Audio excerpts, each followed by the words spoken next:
One value. One vote. One value. The 1980s in Queensland was a time of passion and protest. There was, of course, the revelations that were to come out later of police corruption. But there was a belief among many Queenslanders that the root cause of the problems in the state was because the government of the day was unaccountable. Even if the government was unpopular, it could easily get back into power because some votes in some parts of the state were worth up to 3 or 4 times the value of those in other parts of the state. A lot of concerned Queenslanders who believed this formed a group in the mid-1980s called the Citizens for Democracy. It was a non-partisan organisation. It was a group that attempted to communicate with all sides of politics, and its aim was simply to change the electoral system of Queensland to ensure exactly one vote, one value throughout the state. By 1992, Queensland did in fact get fairly close to one vote, one value. This video is the story of the Citizens for Democracy and the campaigns that they ran to keep one vote, one value on the political agenda through the late 1980s into the early 1990s. In 1988, the Citizens for Democracy was seeking a yes vote in a referendum to try and bring fair and democratic elections to this state. Special sitting of Parliament on May the 10th to introduce referendum bills which, if passed by the people, will reform Australia's constitution. Among the proposed changes will be a 4-year term for Parliament and of vital concern to Queenslanders, a one vote, one value electoral system which would effectively end Queensland's 40-year-old zonal gerrymander. Now, the Hawke government appears to be more willing to go through with the referendum after years of reluctance and obfuscation, with some observers saying it would be one way the government could restore faith with its traditional supporters. In Queensland, the fight against the referendum proposal will be long and bitter. Here it will be 3 major parties against one, however. The Queensland Labor Party, the Queensland Liberals and the Democrats all are committed to one vote, one value. The Nationals, of course, are vehemently opposed because it would eliminate their electoral safeguards through the highly controversial country zone. In a moment we'll be talking to political analyst Dr. Peter Coldrake on the historic decision of the Hawke government and Chris Griffith from the Citizens for Democracy organisation. Vote, one value getting up across Australia. Well, I think it's in for a pretty rough ride. If history is anything to go by, there have been 38 referendum proposals put to the Australian people since Federation, and only 8 of those have been successful.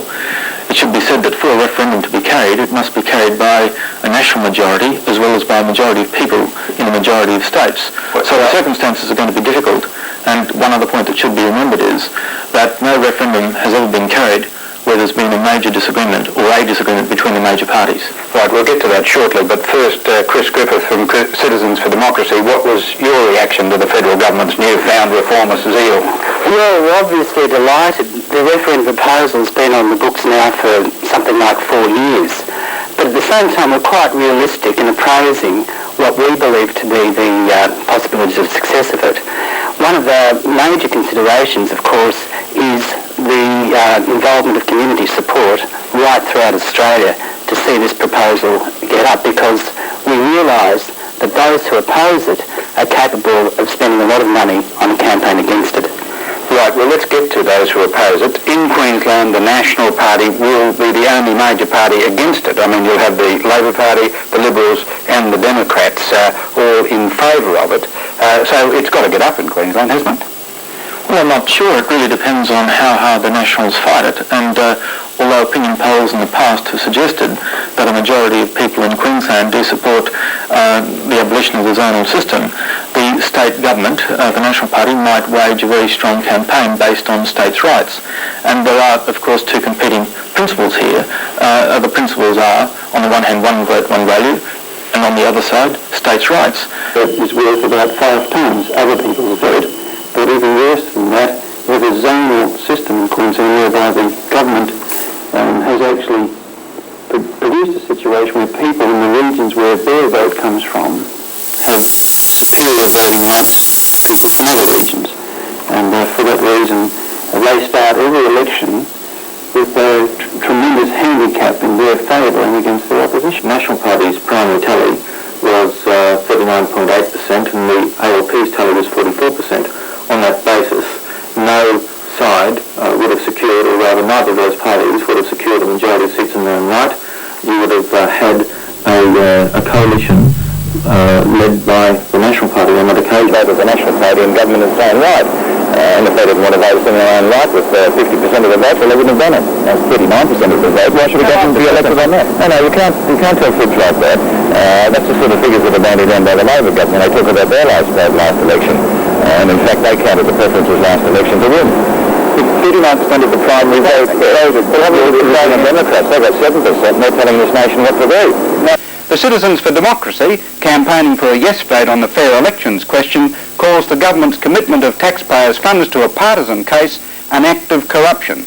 A short while ago, I chaired this debate between Government Representative Bob Catter Jr. and Sir Vernon Christie, representing the Citizens for Democracy.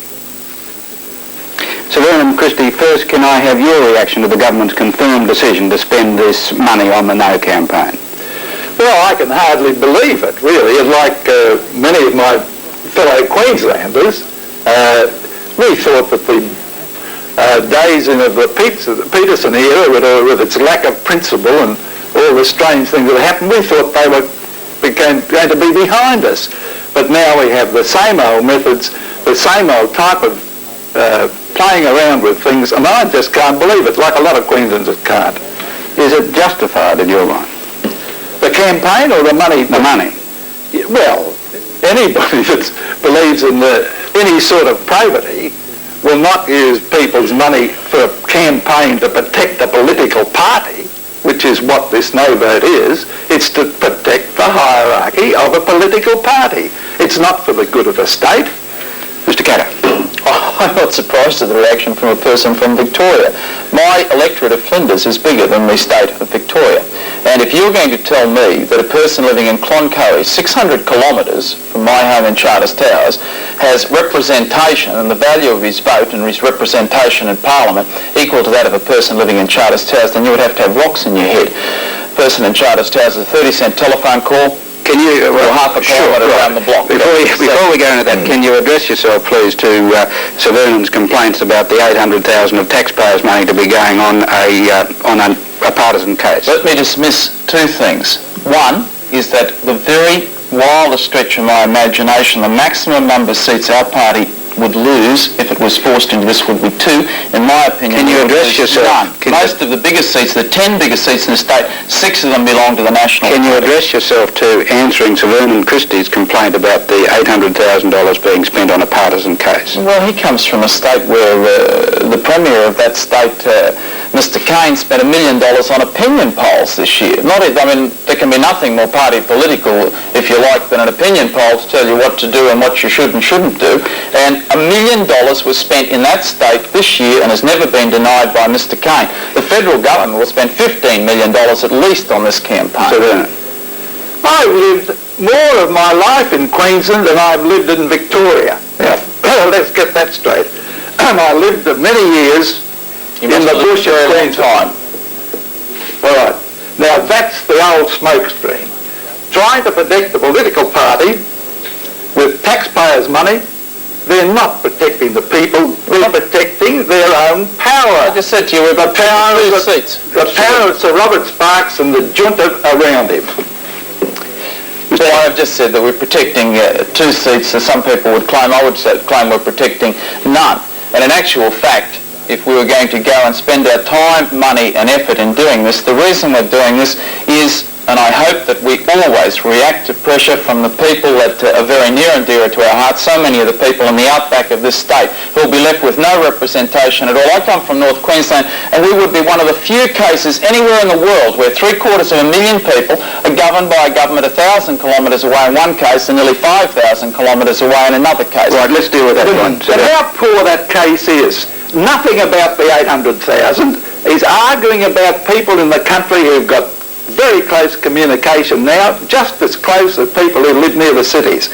What about the 800,000? All you're doing is the old political trick of protecting your party. What about the probity of?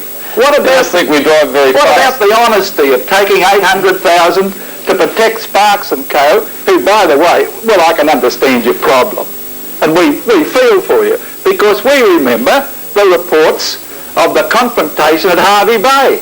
Members of Parliament have pre-selection. Who handles the pre-selections? The house on the hill, the Peterson house. And that's what you're worried about. If you don't play their game and protect them, you're not worried about the people of the state. The principle of this is that the vote counts. Everybody should have a vote equal. That is democracy. That is their state right. A right to one vote, one person. And you haven't answered the 800,000 bit. I most certainly have answered it, and I answered it by telling you how much our opponents are spending in this election. You are advocating that they spend $15 million and we spend absolutely nothing. Mr. Cain spent $1 million at opinion polls. Let me answer your other point. You should do a little bit of reading about democracy. Two of the founders of modern democratic principles were de Tocqueville, who virtually wrote, if you like, the French Constitution, and Benjamin Franklin, who virtually wrote the American Constitution. Both of them spoke about the tyranny of the majority, and democracy should never, ever become the tyranny of the majority, a means by which the majority can oppress the minority. Now, we are the only country in the world now, as a country, Australia, that does not have some sort of special representation for geographically isolated areas. Right. America, United States, Canada, and even Russia, but not Australia. Yes, sir. Well, we come back to the 800,000 and the dishonesty of using the people's money to fight this campaign. We openly talked about it. Well, you're protecting a political party. You are not interested in protecting the people of the state. The people of the state who are down the south of the state are just as precious as the people up in the north of the state. And they appreciate that, and you'll see that in the referendum. You'll see that in the referendum. And the people in the south of the state care just as much for Queensland and for rural Queensland as the people in the north do. And you will find that they do. Their fairness will come out in the referendum, I can assure you.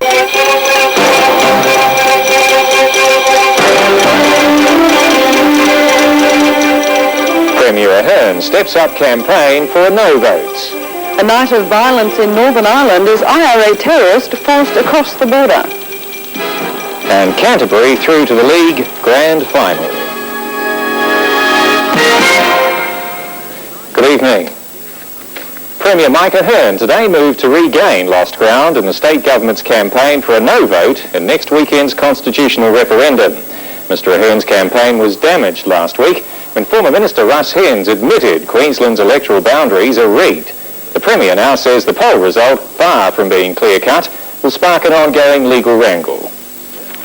With the referendum less than a week away, both sides are stepping up their campaigns. Today, a new tactic by Premier Mike Ahern.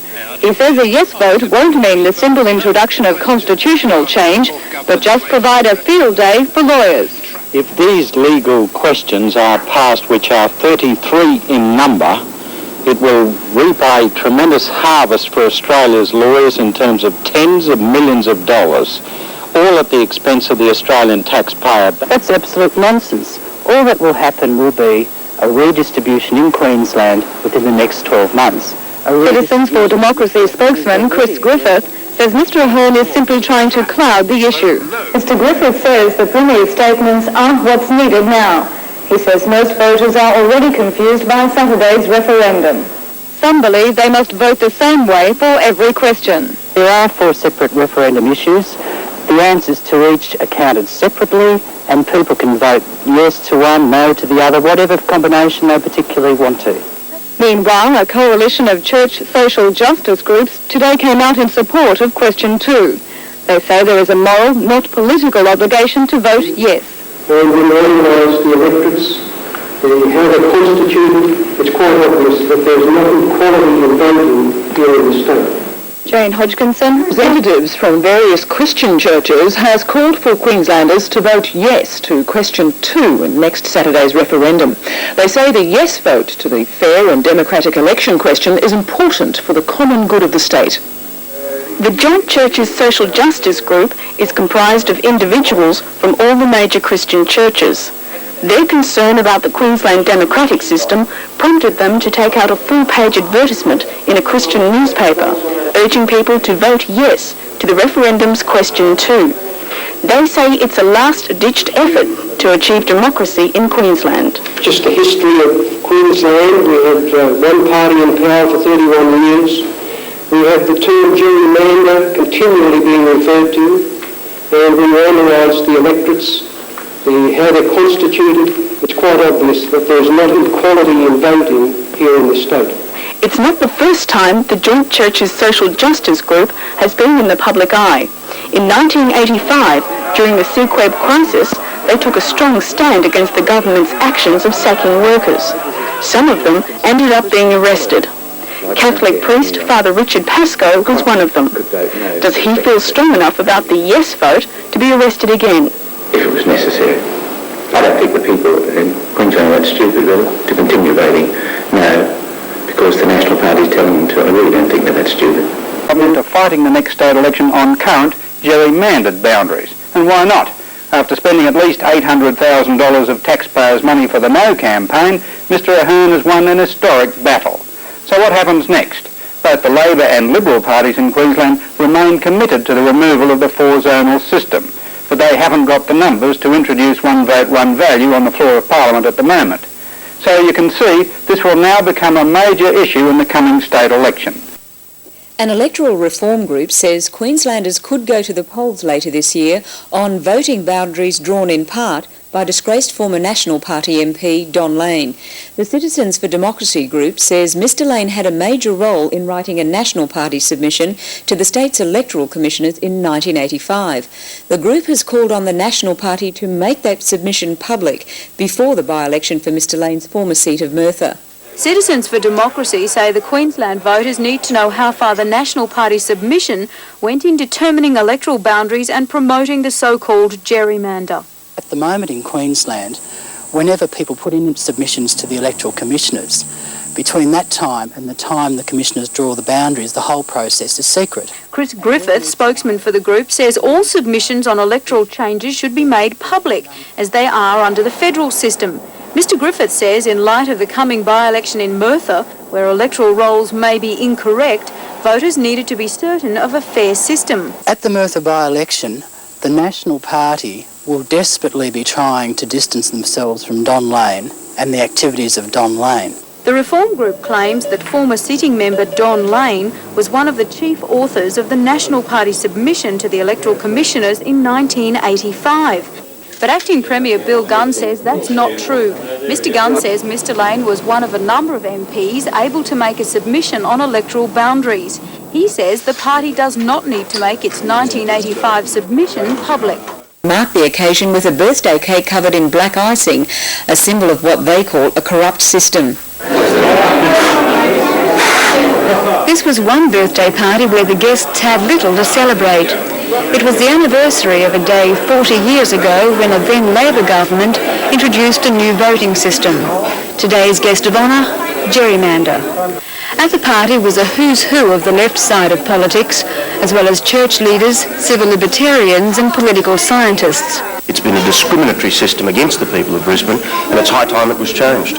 We've abused it for 40 years. Let's hope that's been 40 years in the wilderness, and now we're going to have 40 years in the openness. Miserable birthday today to democracy because it doesn't exist in this state. The gerrymander was introduced by the Labor Party in 1949, and at the time it was fiercely opposed by the Country Party, in particular a young man called Joe Bjelke-Petersen. Years later, the gerrymander became his faithful servant and served him well. Its heartland lies in the country, in one of 4 zones that meanders down the coast, inside the Great Dividing Range, to sugar towns and rich farmlands. It gives the Nationals the maximum number of electorates and a head start come polling day. In Brisbane, the Citizens for Democracy marked the anniversary of the 4-zonal system by calling for electoral reform and an end to corruption. Unless something is done to change the electoral malapportionment, nothing fundamental can change in Queensland. It's the very basis of the corrupt Queensland system. The group wants to make the gerrymander a major political issue at the next state election. The lobby group Citizens for Democracy held a birthday party, not to honour but to condemn the zonal voting system that has entrenched the National Party government. It's 40 years since a Labor government introduced the controversial gerrymander, and to mark the occasion, Citizens for Democracy cut a huge cake, complete with 40 candles. The group says it was appropriate such a system was introduced on April Fool's Day. and as well as blowing out commemorative candles, they sought to push the zonal system as a major election issue. This morning is about the people of Queensland saying to all these political parties, we are fed up, we have an undemocratic system. What we need is an uprising from the people to say we've had enough, 40 years is enough. Queensland University chaplain Reverend John Woodley says the sort of corruption revealed at the Fitzgerald inquiry is an unfortunate byproduct of a government entrenched by unfair electoral boundaries.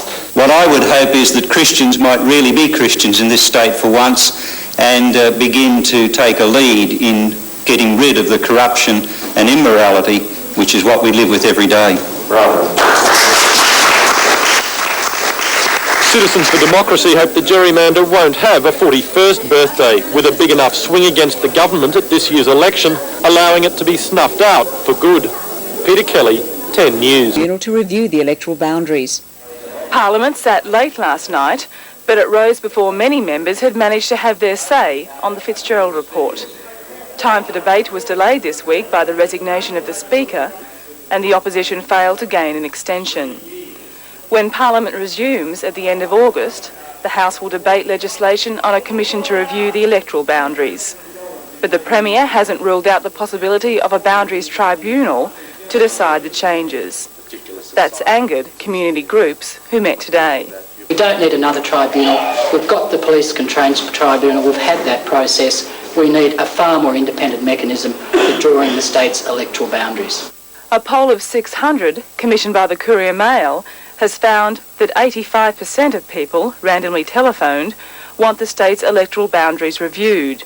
Only 28% believe Mr Ahern would implement the Fitzgerald report's recommendations, while 43% thought the opposition leader would. The community groups have called for a referendum to decide if the term of the government should be extended so the new electoral boundaries could be implemented before the next election. What do we want? Democracy! What do we want? Democracy! With police permission, they marched up George Street, and by the time they'd reached the Roma Street Forum, their number had increased significantly. 1989 is the year that the Empire strikes back. Constable Pike was optimistic too. We will win democracy in this state, and we will have a police force which will truly protect and serve all of the people, not just the elite. Sir Vernon Christie urged the protesters to continue their outspoken criticisms in the streets, in the media, and at the ballot box. This is a great step forward in the beginning of the end of an evil and bad government. We have had an authoritarian, fundamentalist, chauvinist cabinet government. Renegade policeman Peter Pike received a standing ovation. This is a great day for Queensland because apathy died today. To make submissions on electoral boundaries. The invitation comes before Parliament establishes the Electoral Review Commission recommended in the Fitzgerald report. Community groups have welcomed the move and are urging the public to contribute. Queensland is currently divided into 4 electoral zones. The so-called gerrymander means that in the last election, the National Party won 50% of the seats with just 39% of the vote. Queenslanders are being urged to make submissions for new boundaries to the Electoral and Administrative Review Commission. We are delighted to see these ads because now, for the first time ever, Queenslanders have got an official say into the future of their electoral system. While Citizens for Democracy are campaigning for one vote, one value, they say everyone must make a submission, regardless of the outcome of the October 14 referendum. At the moment, all the electoral emphasis has been on the referendum. We think it's now better put on to putting in submissions to this group. It's our first opportunity. If we don't take that opportunity up, it'll be criminal. The Electoral Review Commission will be officially formed next week when the government passes a special bill. To speed up the review process, the government has called for submissions to be ready soon. Pride of place belonged to this 4-metre-high Lady of Liberty and Justice. One vote, one value, fair elections now. From city streets, the protesters moved to a rally at the Roma Street Forum, where they were entertained by Judith Durham and harangued by a variety of speakers. We, the poor bloody public, fools that you take us for, will ensure that Fitzgerald's resignation does not mark the first significant nail in the coffin of his reform process. The outcome was a motion thanking Commissioner Fitzgerald for his uncompromising and dedicated work in the interests of democracy and accountable government. Peter McCarthy, Eyewitness News. When do we want it? Now! Queensland's second legal street march in a month ran smoothly, with police help, but the crowd today was not as big as the Democracy March last month.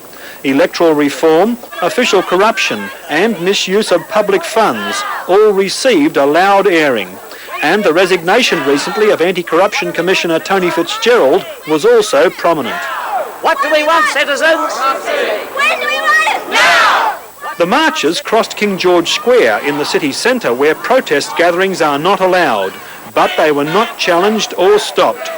At the forum, speeches concentrated on electoral reform as the state draws closer to a general election later this year. That this rally thanks Tony Fitzgerald QC for the uncompromising and dedicated way in which he conducted his inquiry and delivered recommendations in the interests of democracy and accountable government. We shall Environmental groups supported the rally, organised by the Citizens for Democracy.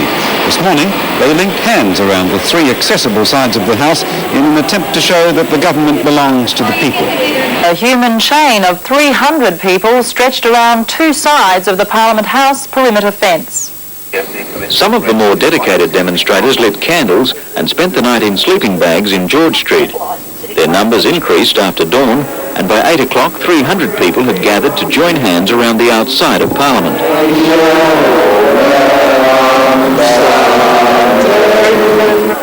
With Saturday's state election in mind, a variety of community action groups, Christians and a serving police officer who's standing as an ALP candidate combined forces. Cleaning the state of corruption was the issue uppermost in their minds, and they thought it was timely to remind people. A Minister of Religion speaking on Good Morning Australia likened the protest to an exorcism. We're trying to exorcise the evil that we've experienced over the last certainly 10 years in this state and hoping that in this way we can have a new beginning. Protest organisers were delighted with the turnout, considering most of those who showed up had to rush off to work at 8:30. Well, it's a statement about reform, and reform does cut across political barriers, but it's important that in the election that we focus in Queensland on the state issues. The demonstrators were urged to return on election night. I'm here to participate in an exercise of hope, and the hope is for effective democracy in this state. Thank you, Mr. Speaker. Well, I'm just trying to work this out.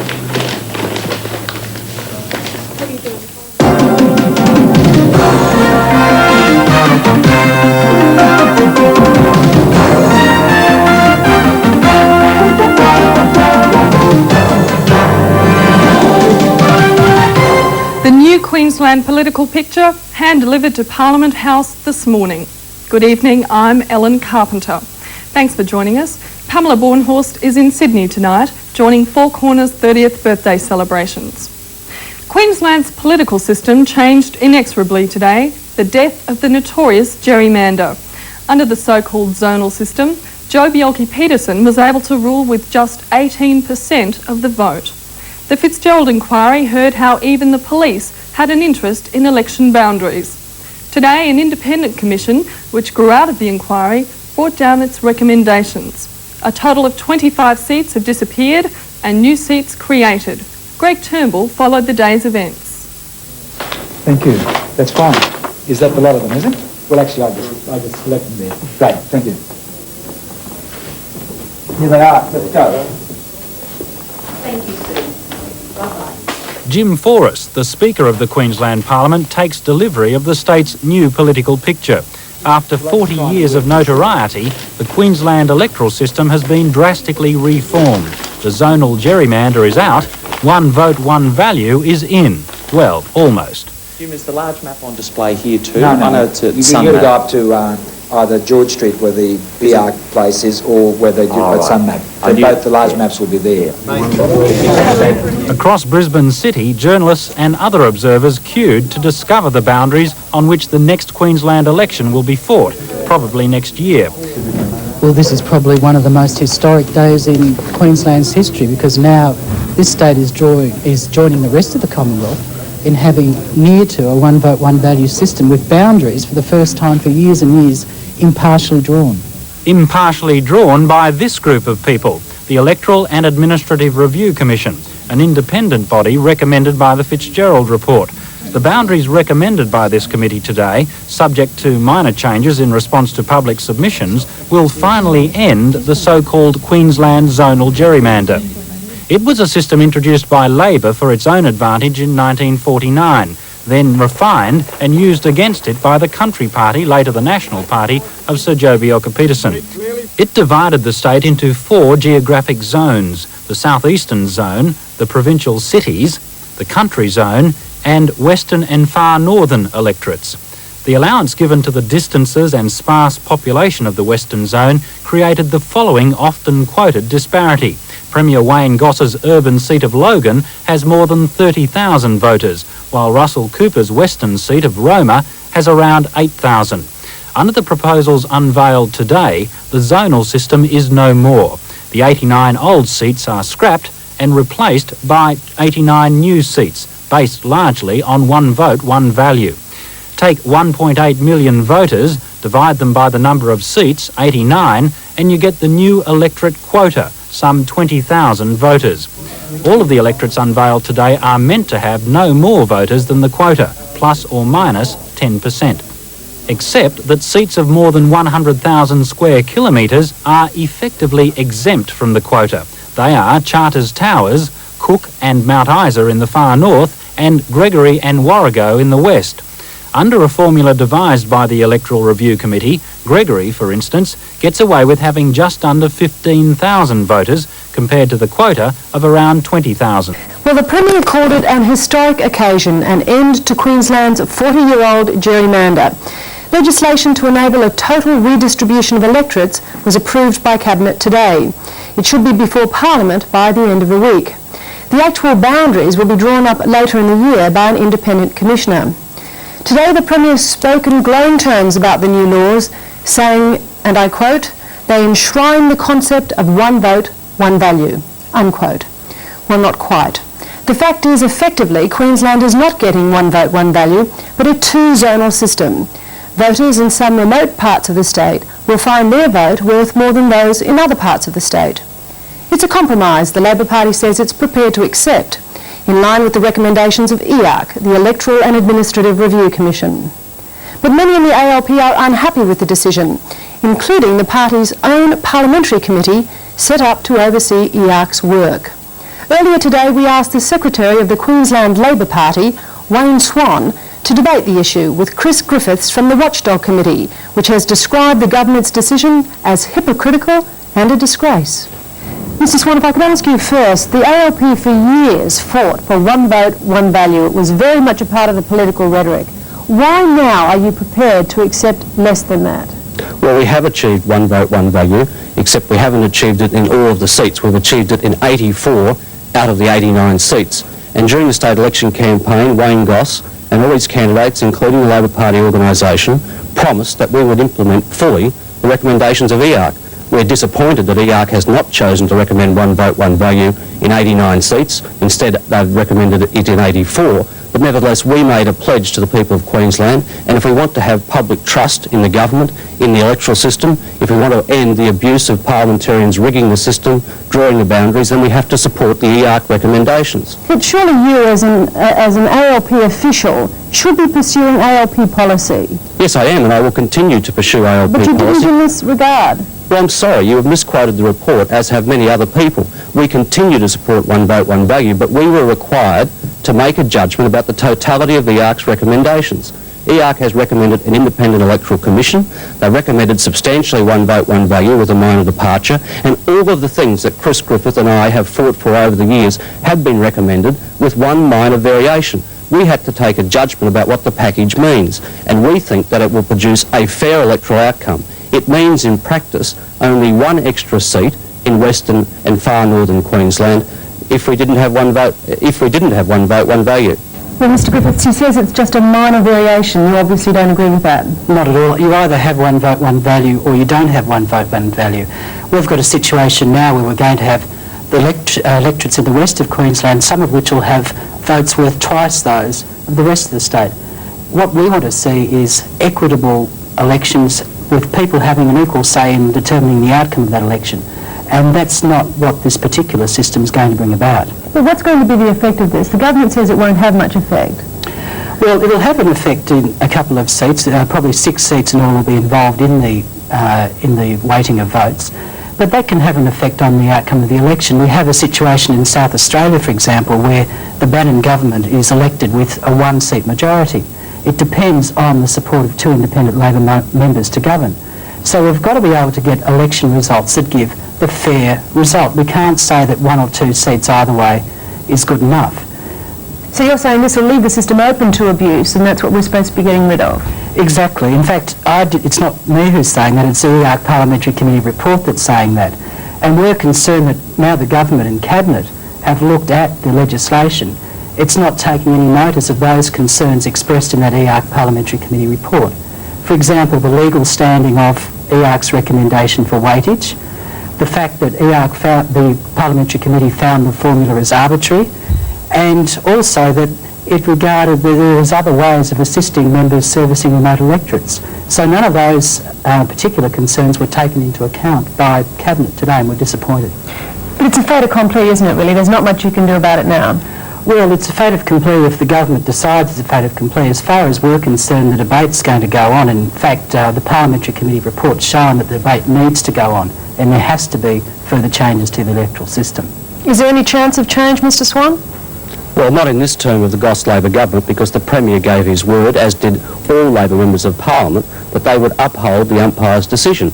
I recall clearly during the election campaign being asked by people like Chris Griffith to commit the Labor Party to following the umpire's decision. Now, it's a sad day for Mr Griffith and a sad day for many of us when the umpire decided to do something that we didn't want it to do.